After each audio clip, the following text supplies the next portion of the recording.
So what happened in my life was a family secret. It wasn't until I decided to face my childhood and face my past that everything changed. Instead of running from these secrets, I decided to get really serious about counseling. I got trauma-informed counseling, and that made all the difference. See, a lifetime of counseling, I just touched on the superficial, there's surface things. Boyfriends, jobs, day-to-day, but I never really got to the root of what was just eating me up inside and what was driving me on everything I did, just compelled to just still be risky, still like self-sabotage, still do all these patterns and habits that just weren't good for me.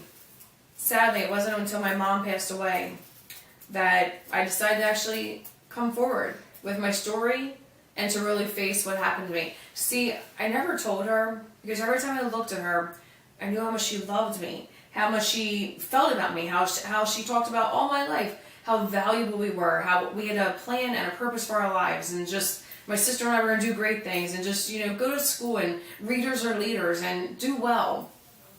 The teenage years were the roughest on her. She didn't understand why, I was running around and doing all these things and dressing wild and just being disrespectful and just wanting to run around. But she hung in there. After she passed away, I decided enough. And that's when I got serious. I chose to face my childhood, face my past, and really admit and come forward with what really happened to me. In doing so, I got that really important and really sensitive counseling. I started changing everything about my life because in that counseling, I realized there was 2 words that sort of dictated or ruled my life. And those words were human trafficking. See, I never knew. I just thought I had a horrible childhood, horrible past.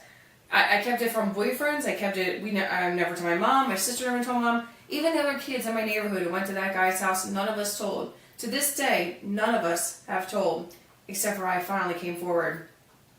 My sister and my cousin gave me permission to use their names in the story.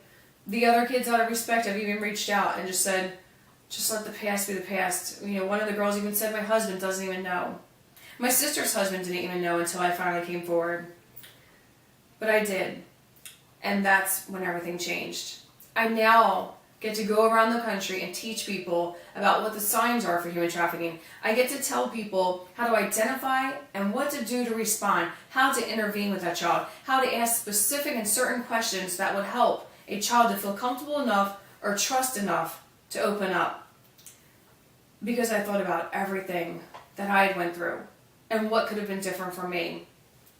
Today, I am a forensic nurse examiner. I am a speaker and an educator on the topic, an expert on the matter of child sex trafficking in America.